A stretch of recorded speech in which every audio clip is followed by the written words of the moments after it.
Before my wife turned vegetarian, I'd always thought of her as completely unremarkable in every way.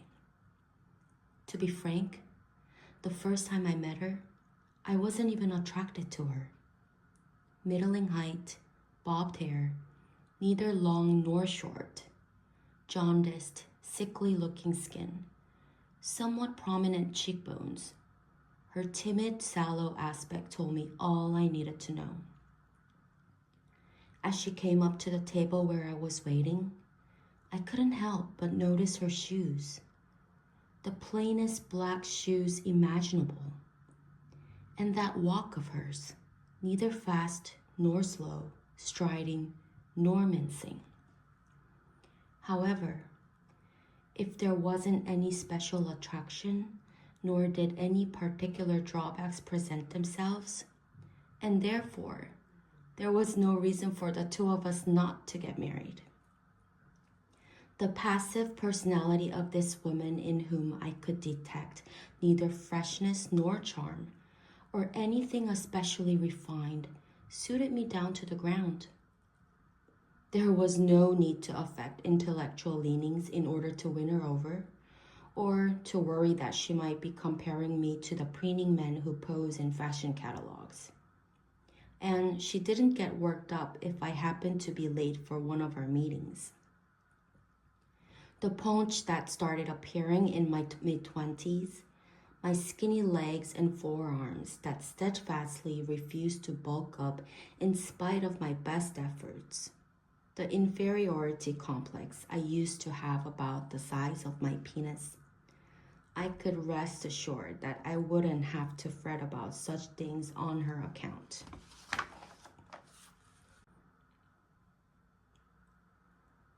I've always inclined towards the middle course in life. At school, I chose to boss around those who were 2 or 3 years my junior, and with whom I could act the ringleader. Rather than take my chances with those my own age, and later, I chose which college to apply to based on my chances of obtaining a scholarship large enough for my needs. Ultimately, I settled for a job where I would be provided with a decent monthly salary in return for diligently carrying out my allotted tasks, at a company whose small size meant they would value my unremarkable skills. And so, it was only natural that I would marry the most run-of-the-mill women in the world. As for women who are pretty, intelligent, strikingly sensual, the daughters of rich families, they would only ever have served to disrupt my carefully ordered existence. In keeping with my expectations, she made for a completely ordinary wife who went about things without any distasteful frivolousness. Every morning, she got up at 6 a.m. to prepare rice and soup, and usually a bit of fish. From adolescence, she'd contributed to her family's income through the odd bit of part-time work.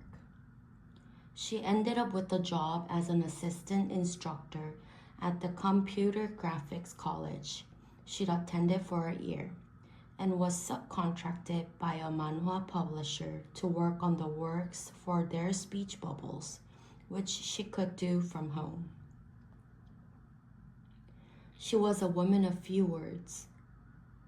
It was rare for her to demand anything of me, and however late I was in getting home, she never took it upon herself to kick up a fuss.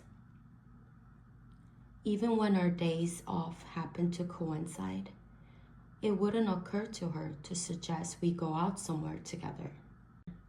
While I idled the afternoon away, TV remote in hand, she would shut herself up in a room. More than likely, she would spend the time reading, which was practically her only hobby.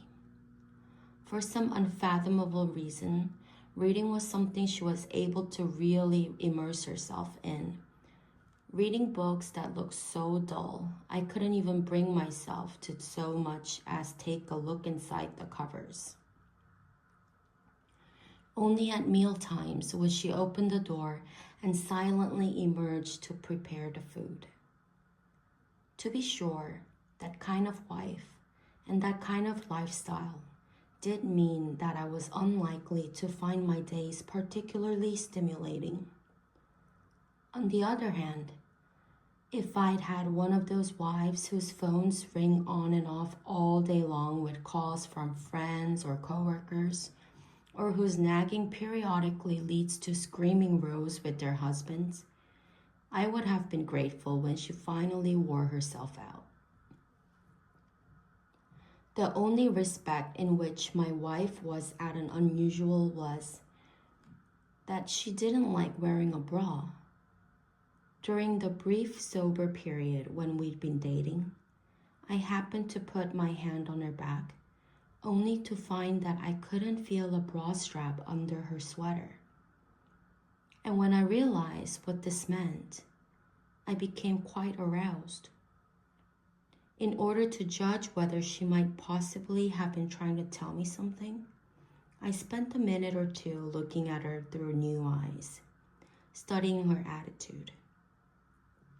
The outcome of my studies was that she wasn't, in fact, trying to send any kind of signal. So if not, was it laziness or just a sheer lack of concern? I couldn't get my head around it.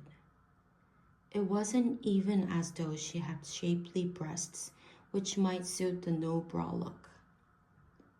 I would have preferred her to go around wearing one that was thickly padded, so that I could save face in front of my acquaintances. Even in the summer, when I managed to persuade her to wear one for a while, she'd have it unhooked barely a minute after leaving the house. The undone hook would be clearly visible under her thin, light-colored tops, but she wasn't remotely concerned. When I tried reproaching her, she layered up with a vest instead of a bra in that sultry heat. She tried to justify herself by saying that she couldn't stand wearing a bra because of the way it squeezed her breasts, and that I never worn one myself, so I couldn't understand how constricting it felt. Nevertheless, considering I knew for a fact that there were plenty of other women who, unlike her, didn't have anything particularly against bras, I began to have doubts about this hypersensitivity of hers. In all other respects, the course of our married life ran smoothly. We were approaching the 5-year mark, and since we were never madly in love to begin with, we were able to avoid falling into that stage of weariness and boredom that can otherwise turn married life into a trial. The only thing was, because we decided to put off trying for children until we'd managed to secure a place of our own, which had only happened last autumn, I sometimes wondered whether I would ever get to hear the reassuring sound of a child gurgling data and meaning me. Until a certain day last February, when I came across my wife standing in the kitchen at daybreak in just her night clothes, I had never considered the possibility that our life together might undergo such an appalling change.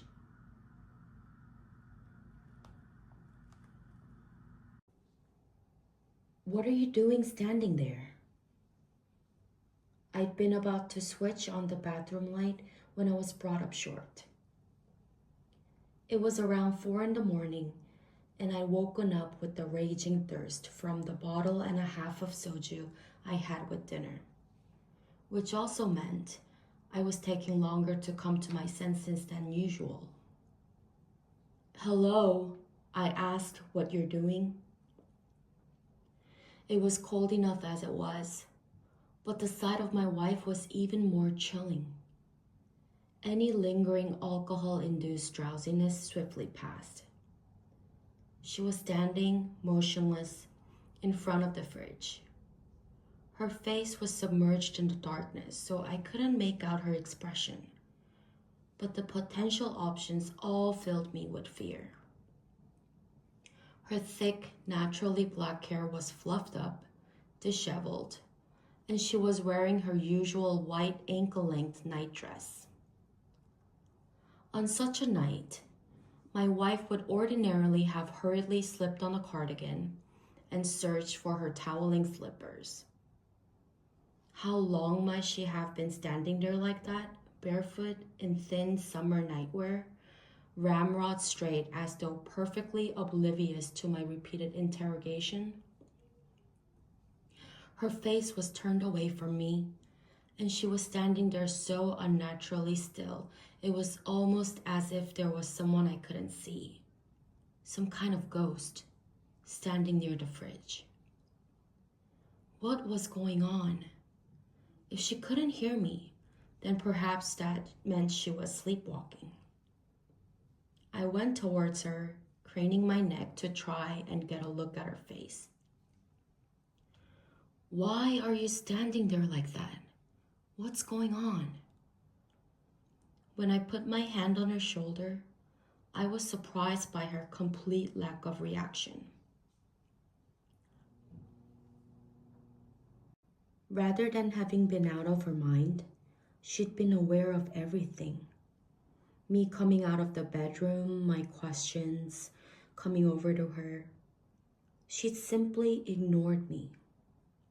It was like those rare occasions when absorbed in a late-night TV drama, she'd failed to notice me arriving home. But what could there be to absorb her attention in the pale gleam of a fridge's white door, in the pitch-black kitchen at 4 a.m? Hey! Her profile swam towards me out of the darkness. I took in her eyes, bright but not feverish, as her lips slowly parted. I had a dream. Her voice was surprisingly clear. A dream? What the hell are you talking about? Do you know what time it is? She turned so that her body was facing me, then slowly walked off through the open door into the bedroom. As she entered the room, she reached out and calmly pushed the door to. I was left alone in the dark kitchen, looking helplessly on as her retreating figure was swallowed up through the door. I turned on the bathroom light and went in. The cold snap had continued for several days now, consistently hovering around -10 Celsius degrees. I showered only a few hours ago, so my plastic shower slippers were still cold and damp. The loneliness of this cruel season began to make itself felt, seeping from the black opening of the ventilation fan above the bath, leaching out of the white tiles covering the floor and walls. When I went back into the bedroom, my wife was lying down, her legs curled up to her chest, the silence so weighed I might as well have been alone in the room. Of course, this was just my fancy. If I stood perfectly still, held my breath, and strained to listen, I was able to hear the faintest sound of breathing coming from where she lay. Yet, it didn't sound like the deep, regular breathing of someone who has fallen asleep. I could have reached out to her, and my hand would have encountered her warm skin. But for some reason, I found myself unable to touch her.